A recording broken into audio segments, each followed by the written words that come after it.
मैं पिछले 12 साल से एक ऐसे संबंध में हूँ जहां पर ना तो मैं इस संबंध से निकल पा रहा हूँ, ना ही इसमें जी पा रहा हूँ। समाज की इतनी ज्यादा दबाव है कि मैं तलाक तक नहीं ले पा रहा हूँ। मेरे परिवार में तलाक को बहुत बुरा माना जाता है और इसीलिए वो इस पर राजी नहीं हो रहे हैं। 2 बार आत्महत्या करने की भी प्रयास किया लेकिन असफल रहा। एक कॉरपोरेट में अभी नौकरी कर रहा हूँ और मन वहां भी नहीं लगता है। जिंदगी बिल्कुल ऐसा हो गया है कि किसी को बता तक नहीं पा रहा हूँ कि क्या महसूस कर रहा हूँ। क्या कुछ ऐसा उपाय है जिससे जीवन में कुछ और हो सकता है? निश्चित उपाय है।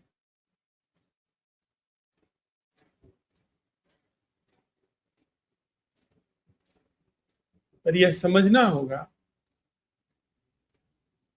कि वह कौन है जो 12 साल से एक ऐसे संबंध में है जिसमें वह खुश नहीं है।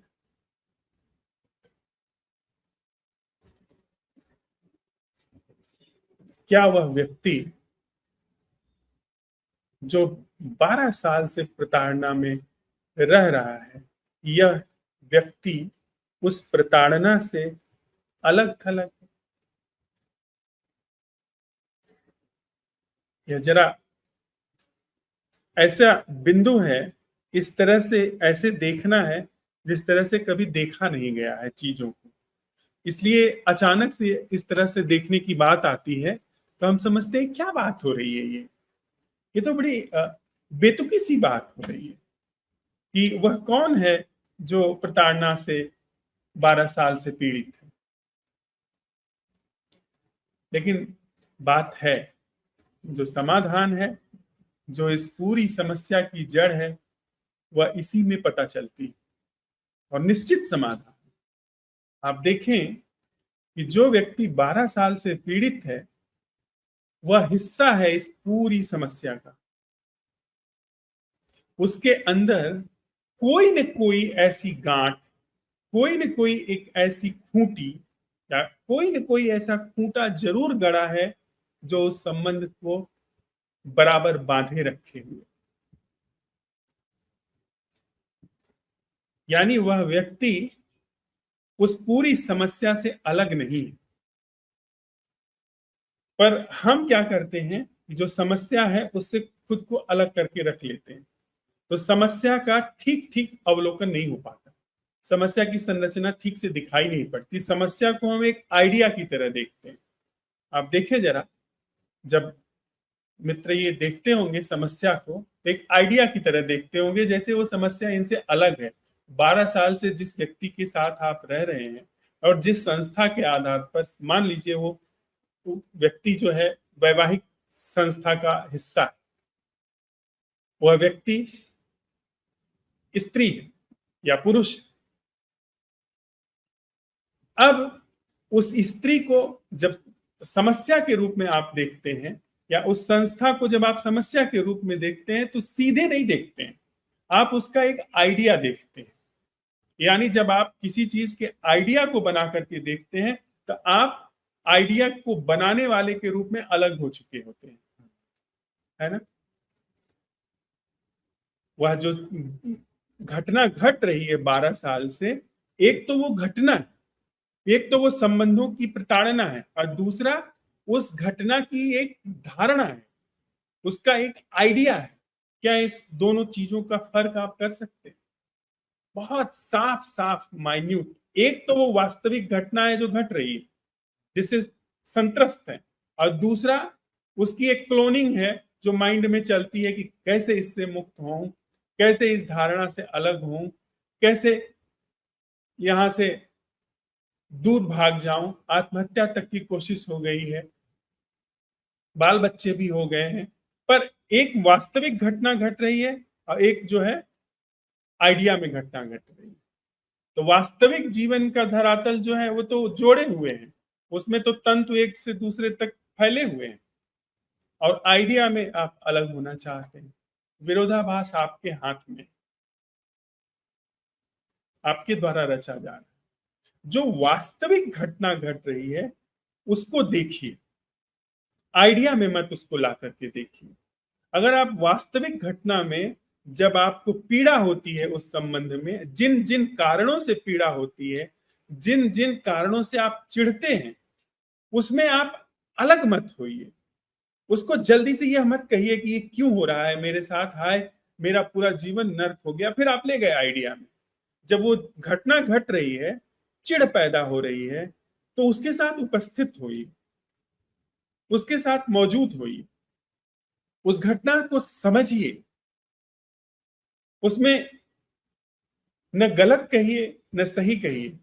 जल्दी ही आप पाएंगे कि पूरी घटनाक्रम की प्रकृति आपको ऐसे दिखाई पड़नी शुरू हो जाएगी जैसे हाथ पे रखा हुआ कोई आंवला, हस्तामलक। तो समस्या का पहले ठीक से दिखाई पड़ना जरूरी है, आइडिया में नहीं, यथार्थ के धरातल पर। यथार्थ के धरातल पर आपने यह देखा कि मैं यह जो चिढ़ रहा हूं और ये जो समस्याएं चारों तरफ फैली हुई हैं, इसमें कोई मौलिक भेद नहीं है। ये सब कुछ एक दूसरे का सहयोग कर रही है। तो सबसे पहले आपके अंदर से वे सारे आग्रह उखड़ जाएंगे जो कि उस समस्या को कंटिन्यू रखते हैं ऑर्गेनिकली, बिना आपके। जैसे ही आपको दिखाई पड़ेगा कि मैं कहां से समस्या में सहयोग कर रहा हूं, आपके अंदर से वो खूंटियां अपने आप उखड़ जाएंगी। आप यह देखेंगे कि वह पूरा जो संबंध है, वह संबंध आप ही के द्वारा आगे बढ़ाया जा रहा है या रचा जा रहा है। या कहीं हो सकता है ऐसा कि जो 12 साल से आप यह कह रहे हैं कि आप एक विषाक्त संबंध में हैं, वह विष 12 साल से आपने ही घोला। दूसरा व्यक्ति हो सकता है उसका शिकार हो रहा हो, वह व्यक्ति झेल रहा हो। कुछ कह नहीं सकते कि क्या तथ्य निकल करके आएगा। और अगर उसमें उस संबंध में, जिस संबंध की आप बात कर रहे हैं, आप अगर विष खोल रहे हैं, आप मुक्त हो जाएंगे और वह व्यक्ति भी बदल जाएगा। क्योंकि जब विष उसको नहीं मिलेगा, कुछ और मिलेगा, तो फिर उसका आचरण और व्यवहार भी बदल जाएगा। लेकिन इतनी बात तय है कि अगर आपने अपने अंदर से जो उस समस्या के खूंटियां थी वो उखाड़ दी, तो बात फिर एक तरफा उसकी तरफ हो जाएगी। फिर समस्या दूसरे व्यक्ति में है, आप में समस्या नहीं। दूसरे व्यक्ति की समस्या आप नहीं ग्रहण कर रहे हैं, तो लौट करके वो समस्या उसी तक जाएगी, आप तक समस्या आना बंद हो जाएगा। यथार्थ के धरातल पर कोई संबंध होता थोड़ी है जो आयोजित हो। यथार्थ के धरातल पर जो संबंध है वो किसी एक व्यक्ति से थोड़ी है, पूरी प्रकृति से है, पूरी मानवता से है। आप यथार्थ के धरातल पर जीना शुरू करेंगे, आपको दिखाई पड़ जाएगा कि क्या होना है, क्या करना है। पर आपके जरूर कोई निहित निवेश होंगे, जरूर कुछ आपने वहां पर अपना प्रोजेक्शन डाला होगा, कुछ उम्मीदें पाली होंगी। आज एक अध्यापिका से हम लोग बात कर रहे थे, वे 35 साल से एक स्कूल में पढ़ाती हैं।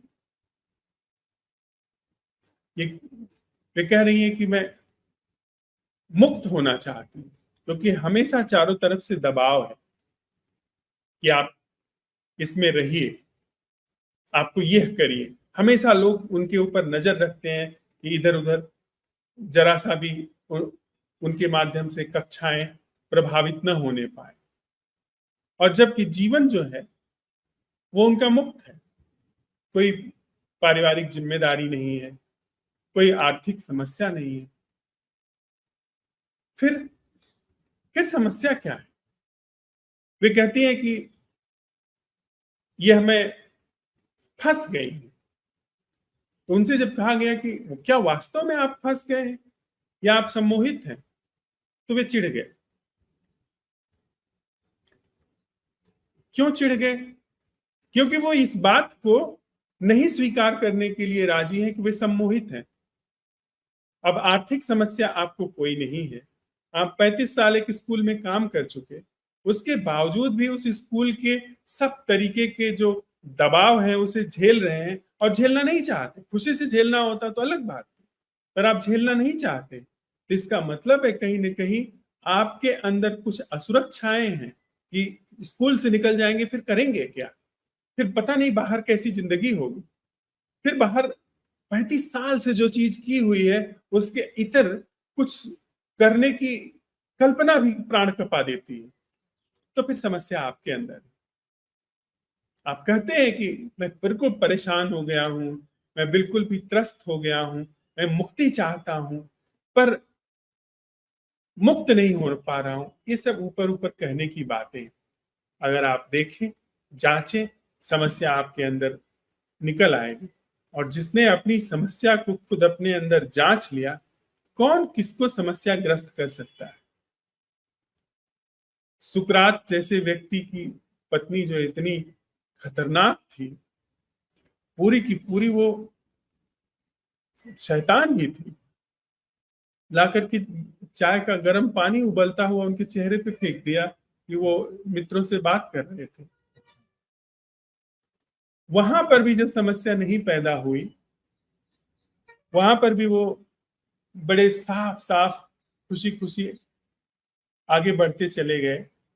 तो फिर दूसरे मामलों में कैसे समस्या पैदा हो सकती है? आपको बहुत आसानी से आप समाधान निकाल लेंगे यदि समस्या की पूरी प्रकृति को ठीक से समझें। आत्महत्या कभी भी निदान नहीं। आत्महत्या समस्या को गुणात्मक रूप से जटिल कर देना है। जब कोई व्यक्ति आत्महत्या करता है तो यह दिखाता है कि इंसान के सामने जो चुनौती प्रस्तुत की गई, उसका ठीक ठीक उत्तर जो दिया जाना था वह नहीं दिया गया।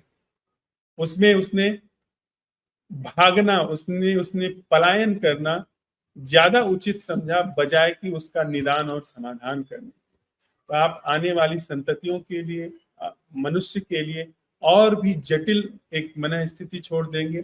और आगे की आपकी यात्रा जैसी कोई चीज है तो वह और भी गहरी गांठ वाली हो जाएगी। इसलिए मेरा जो समझना है साथ में चलते हुए, वो ये है कि आप अपनी तरफ देखें, उस पूरा संबंध के पूरे घटनाक्रम को समझें कि वो क्या है, आपको समाधान मिल जाएगा।